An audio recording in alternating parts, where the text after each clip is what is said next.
¿Alguna vez te detuviste a pensar en la historia o lore de tu mundo ficticio? No me refiero a la historia que vas a contar en tu novela o en tu juego, sino la historia que tu mundo ya vivió antes de que la historia que vos querés contar empiece. La primera gran pregunta que enfrentamos al construir un pasado, incluso uno ficticio, ¿es posible reconstruir el pasado de forma objetiva? En tu mundo, como en el nuestro, la historia que se escribe siempre pasa por el filtro de alguien. Para contar algún hecho histórico, alguien debe haberlo presenciado. Es vital entender que los hechos, lo que pasó en realidad, no son lo mismo que el relato, el cómo se cuenta o relata lo que pasó. Esto nos lleva directamente al problema filosófico de la objetividad versus la subjetividad. Podemos poner a 10 personas al mismo tiempo a ver un mismo hecho. Por ejemplo, el choque de un auto con otro. Todas las personas vieron el mismo hecho. 2 autos chocaron. Sin embargo, las explicaciones que todas estas personas den al choque probablemente sean todas distintas, con lo cual el hecho objetivo siempre va a estar envuelto en la subjetividad de quien interpreta, es decir, en su opinión o creencia. Quizá alguna persona piense que el imprudente fue el conductor A, mientras que otras piensan que el conductor imprudente fue el conductor B. Otras pensarán que ambos. Con los hechos históricos pasa lo mismo. Es así como la historia nunca es solo lo que sucedió, sino una de las versiones de los hechos que el relato más popular o de más poder perpetúa en el tiempo. Quédate en la forja que te voy a mostrar paso a paso cómo construir la historia de tu mundo desde una mirada práctica, pero también filosófica e histórica. El consejo número 1 es: entender por qué tu mundo tiene historia. Antes de ubicar hechos o fechas, pensá, ¿por qué tu mundo necesita una historia? ¿Qué idea lo hizo moverse? Quizá nació de la lucha entre ciencia y fe, o de una revolución que dividió varios pueblos. Podríamos buscar algo que sea el fin por el cual tu narración existe. Intentá dar un sentido, o explicitar si no hay un sentido narrativo, y resumilo en una frase. Algo que justifique la visión o pantallazo general histórico de tu mundo y por qué los personajes creen en ese relato histórico. Escribí una frase u oración con la idea central de tu historia. Algo así como: por ejemplo, el avance o progreso destruyó lo sagrado. Otro ejemplo podría ser: los dioses fueron derrocados por sus hijos. Otro ejemplo: la verdad se convirtió en un crimen. Otro ejemplo de frase: un profeta murió por todos nosotros para salvar la humanidad, etc.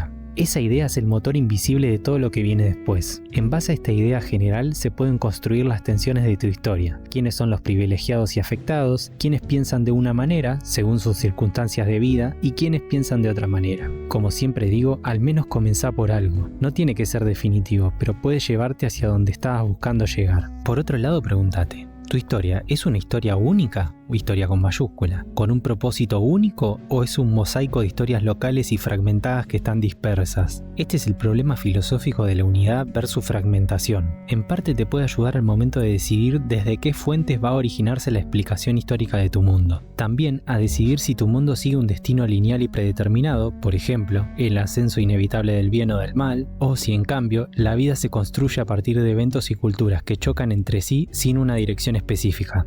Es decir, que no haya nada predeterminado desde el principio. Otra opción es que el sentido de tu historia puede estar justamente en la falta de sentido, forzando a tus personajes a crear un propio significado. El consejo número 2 es: pensá tu historia como una línea de eras y no como una línea de fechas concretas. No necesitas un calendario completo. La cosa es mucho más sencilla en un principio. Solo tenés que pensar en grandes transiciones o eras. Las eras son capítulos del alma de tu mundo. Pongamos un ejemplo. El antiguo Egipto tuvo sus propias eras. Cada etapa tuvo su esplendor y su caída también. En un mundo ficticio o lore propio podrías hacer lo mismo. Tiremos una tormenta de ideas rápidas. La era de los reyes dorados, donde todo florecía; la edad del silencio, cuando la magia desapareció o cuando se silenciaron a los que debían callar; o el tiempo de los herederos, cuando los sobrevivientes construyeron y reconstruyeron sobre las ruinas. No te enfoques en cuántos años duró cada periodo, sino en qué cambió entre una era y otra. Cada era debe tener una herida que cicatrice en la siguiente, o por lo menos algún elemento de ruptura. Un ejercicio rápido: escribí 3 eras de tu mundo, nombrá algún evento que las separe y el legado que dejaron a la siguiente. El consejo número 3 es: crea conflictos que dejen cicatrices. Toda historia real o inventada nace de conflictos que no se resolvieron. Y te digo algo más: está perfecto que estos conflictos no estén resueltos. Mirá nuestra propia historia, la caída de Constantinopla todavía resuena en la cultura europea y en la de Medio Oriente. En los mundos de fantasía pasa igual. El resentimiento entre elfos y humanos en The Witcher viene de siglos de injusticias. En Star Wars, los Jedi no son héroes inmaculados, su historia es también la historia de su decadencia. Tu mundo debería tener conflictos que se sientan vivos en el presente, que se vengan arrastrando desde hace mucho, como una mancha de cloro en la ropa. La intentarás quitar, pero seguirá estando allí. Una guerra santa, una revolución mágica, una traición fundacional y algo más importante, una versión oficial de los hechos y otra que el pueblo susurra en silencio. Un ejercicio útil puede ser escribir una mentira histórica que tu mundo haya convertido en verdad. El consejo número 4 es hacer que tu historia se conserve en instituciones y mitos. Las civilizaciones en la vida real no recuerdan su historia solo en los libros, sino con sus símbolos, donde cada templo es un recuerdo vivo. En los mundos ficticios pasa igual. En Game of Thrones, los dioses viejos y los nuevos son testigos de siglos enteros de cambios culturales. En Elden Ring, los objetos y las runas cuentan la historia mejor que cualquier otra crónica o registro. Tu mundo también necesita de memoria simbólica. Pregúntate a modo de ejercicio y responde: ¿qué fiestas o símbolos conmemoran eventos que ya nadie recuerda? ¿Qué símbolo se ha conformado y pasado a formar parte de la cultura popular? ¿Qué palabra o gesto tiene un origen antiguo que nadie conoce? ¿Qué reliquia o monumento existe solo para mantener una verdad o mentira olvidada? El consejo número 5 es usar la historia como arma narrativa. Como regla en general, trata de no crear historias solo por llenar el lore. Por lo menos al principio. Al momento de comenzar, intenta que el pasado empuje tu presente narrativo. Luego habrá tiempo de llenar de detalles y eventos históricos tu línea narrativa.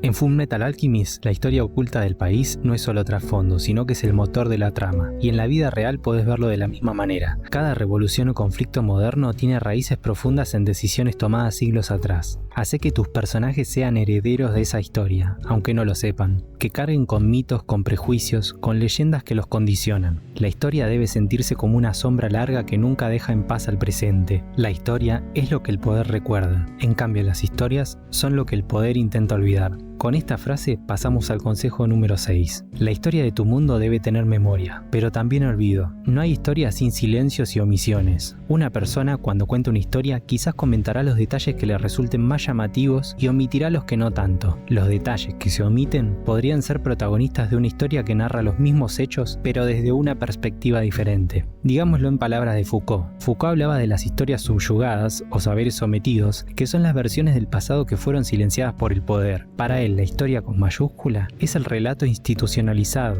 el que impone el Estado, la ciencia o la cultura dominante. En cierta forma podría ser la historia que instituciones como el Estado promueven a través de comunicados, programas escolares, discursos oficiales, libros, etc. En cambio, las historias, con minúscula, son los pequeños relatos, los recuerdos, los testimonios que no entran en los escritos o relatos oficiales. Lo que tus pueblos olvidaron dice tanto como lo que recuerdan. En la Edad Media europea, gran parte del conocimiento antiguo se perdió, pero sobrevivió disfrazado de mitos, leyendas o saberes populares. Quizás en tu mundo los antiguos magos ya no existen, pero sus símbolos se usan en amuletos que la gente vende en los mercados. Inventá lo que se perdió, no solo lo que se escribió. A esto mismo dale un papel o lugar en tu historia implícita o explícitamente. El vacío también construye historia, y también es un motor de transformación. En conclusión, llegado a este punto podemos concluir que no es necesario crear historias para llenar huecos o solo para dar estructura formal a tu mundo. En su lugar podemos crearla para que tu mundo respire y se sienta vivo. La historia no es un anexo de tu mundo, sino es más bien su carácter y su tono. Cuando tus pueblos discutan sobre héroes, cuando tus ciudades se construyan sobre ruinas, o cuando alguien escuche un mito que nadie entiende del todo, es en ese momento que tu mundo va a estar latiendo y brillando por su profundidad.